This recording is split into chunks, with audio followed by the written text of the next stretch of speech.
Hello everyone and welcome. In this video, we're going to talk about the upcoming total solar eclipse taking place on April 20th in Aries.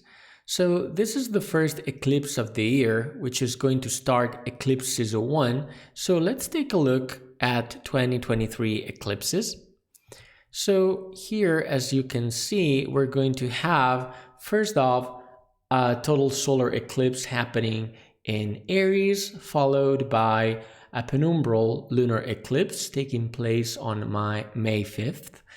Then season 2 is going to feature an annular solar eclipse in the zodiac sign of Libra, taking place on October 14, and a partial lunar eclipse later in the same month on October 28th in Taurus. Now, what's interesting about these eclipses is that if we look at season 1, both eclipses are ruled by Mars. And as we know, Mars is in Cancer now, which is not ideal, as we're going to see. And on top of that, both solar eclipses of this year, so on April 20th and October 14, we're going to have both solar eclipses falling in the Aries-Libra axis, whereas the lunar eclipses are still taking place both in the Taurus-Scorpio axis as in the previous year. So this means that a new phase is beginning, since the last eclipse in Aries took place back in 2015. Now, the lunar nodes are going to change sign only on July 13, moving backwards in the axis, the Aries-Libra axis, since they're always moving retrograde, basically. And this means that the first season is going to feature the nodes still in Taurus and Scorpio, whereas the second one is going to have the nodes in the Aries and Libra axis. Now, let's introduce a little bit this Aries energy, since the eclipse is going to take place in that sign. So here you can see a picture of Archangel Raphael, being the archangel ruling spring. And it is also the archangel of the air element, bringing mercurial forces of healing. This, of course, in general, this is always the case. And Aries, as you can see, is the first sign of the zodiac starting the astrological year. So what's Aries? Aries is a cardinal fire sign characterized by a great amount of energy, a huge amount of energy, of vital forces that we need in order to overcome all the frost and death brought by winter. And this energy that Aries usually brings, this is one of the features of this eclipse. And why is that? Because as you can see here, this eclipse is somewhat special because it is going to be a so-called double moon. And what's double moon? What is all about? So basically, as you can see, we had on March 21st, a new moon in Aries already, followed by a full moon in Libra, of course, in the opposite sign. But now we're going to have another new moon in Aries taking place at 29 degrees and 50 minutes Aries. And this is also going to be an eclipse, a total solar eclipse. Now, this means that in general, we're going to have an extra of Aries energy this month. We have this excess of fire. And so we really need to understand where this fire is going, basically. So in this way, we can really start to understand this eclipse, taking into account the chart, understanding that we start this analysis with an excess of fire. So let's take a closer look at this chart, and please ignore the houses. They are domiciled for Central Europe time. Now, first and foremost, this is a North Node eclipse, meaning that it is happening on the north node. Now, the north node is traditionally considered like a little Jupiter, so to speak, meaning that it brings more constructive rather than destructive forces. So we can starting like understanding how this excessive fire can be channeled for the good. And on top of that, as you can see here, the CGZ is taking place in conjunction with Jupiter. So as we know, Jupiter expands usually the effect of the planets, so the effect of the eclipse in this case, and confirms also this excess of fire energy. Now, how is all this fire energy managed? Well, we need to take a look at Mars, since Mars is the ruler of Aries, the ruler of the eclipse. And being ruled by Mars in Cancer, we can understand that this fire energy is going to be managed by this warrior archetype that in Cancer is not super efficient, meaning that this warrior is more concerned with protection rather than offense. So on one hand, we have all this fire energy, right? We have this huge amount of fire, but we don't want to use it to destroy. We don't want to use it to attacking, really, but rather we want to use it to raise our walls, our defenses. And this has to do with the fact that Mars stayed in Gemini for a very long time. Mars stayed in Gemini for 7 months. And after that, Mars entered Cancer on March 25. Now, we discussed about this Mars in Gemini, talking about the financial speculation happened also during the war and so on.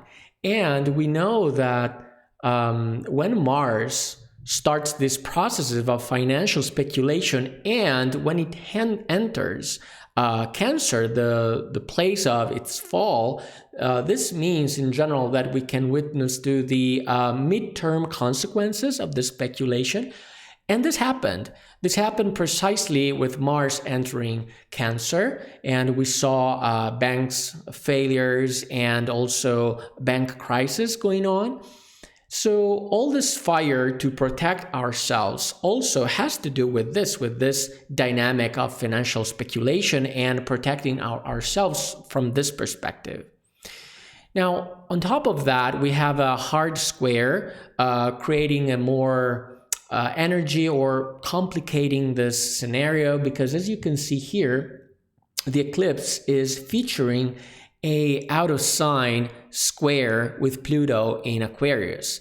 Now, we know that Pluto in Aquarius has to do with possible activation of protests, of riots, and this happened as well with Pluto entering Aquarius, especially in France with the protests against the pension reform.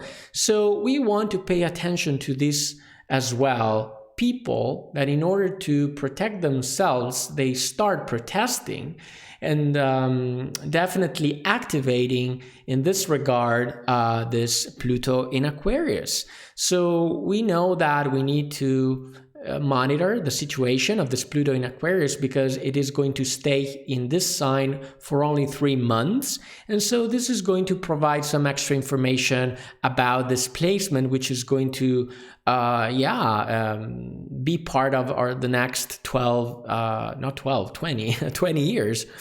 So on top of that, the chart also features an out of sign sextile with Saturn in Pisces here. So we discussed about both Saturn in Pisces and Pluto in Aquarius in dedicated videos, so you can check on them in the channel.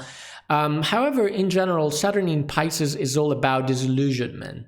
So basically, we can't indulge anymore in a world of fantasy. This doesn't work anymore. So what we have here is basically people protesting to protect themselves. And because they don't believe in those illusions, in those maybe lies anymore. And on top of that, we have this eclipse taking place the day before Mercury turning retrograde. So Mercury is going to turn retrograde in Taurus on April 21st, and it is going to do that in conjunction with Uranus. We're going to talk about it in a dedicated video since it's a transit in and by itself. However, you can imagine that having communication problems, communication issues, this is not going to help at all the overall situation here.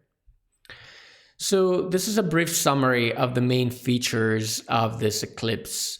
So it is going to be a total solar eclipse, a north node eclipse ruled by Mars in Cancer, in conjunction with Jupiter, creating an out-of-sign square with Pluto and taking place the day before Mercury turns retrograde in Taurus. Let's now see where the phenomenon is going to be stronger in the world using astrocartography. This is very interesting. So in this chart here, you can see these lines. And these lines, this red, yellow, green, and blue lines, they are the places in the world where eclipses are going to, this eclipse is going to take place on one of the angles. Now, this red line represents where the eclipse is going to happen on the ascendant, at dawn, basically. And this yellow line on the descendant, it is the descendant line, basically on sunset. And these other two lines, we have a green line, the midheaven line here, and this means that the eclipse is going to be visible because it's going to happen at noon, basically. And this blue, light blue line here is the IC line with the midnight sun placement, basically at midnight. Now, if we compare this chart with the actual path of the eclipse, we can see where the event is going to be most powerful in the world. This is a picture taken from timeanddate.com, and it features the eclipse path. So as you can see, mainly the eclipse is going to involve, or rather to be visible from Southeast Asia and Australia.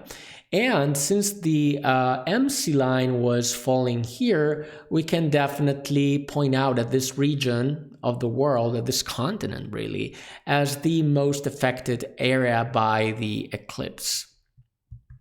Okay, so thanks for watching. If you enjoyed this content, please like this video, subscribe to the channel, and turn on the notification bell not to miss out on future astrological insights. See you next time.